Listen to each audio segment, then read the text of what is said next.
Mengajak Haji Faisal untuk buka puasa bersama. Upaya tersebut semata-mata sebagai bentuk bahwa hubungannya dengan sang besan baik-baik saja. Dodi Sudrajat mengaku ingin menyambung silaturahmi dengan sang besan di bulan suci ini. Ada keinginan nanti ajak buat buka bersama kalau memang Pak Faisal mau bareng cucu Dedi, galak. Karena kan di bulan baik ini kenapa enggak kita menyambung silaturahmi gitu, ujar Dodi Sudrajat, dilansir Tribun Style dari YouTube Intens Investigasi pada Selasa, tanggal 5 April tahun 2022. Namun sayang, upaya tersebut mendapatkan penolakan dari Haji Faisal. Ayah Fuji ini seolah menutup keinginan dari sang besan untuk bisa berbuka puasa bersama. Faisal lantas menjelaskan bahwa upaya untuk buka puasa bersama harus melalui cara yang benar. Apalagi sebelumnya, Faisal dan Dodi Sudrajat tengah berseteru bahkan hingga sekarang ini.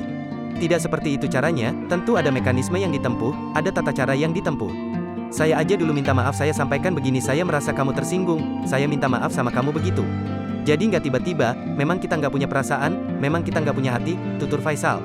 Lebih lanjut, Faisal juga menyebut bahwa dirinya akan menerima ajakan siapapun apabila meminta dengan cara yang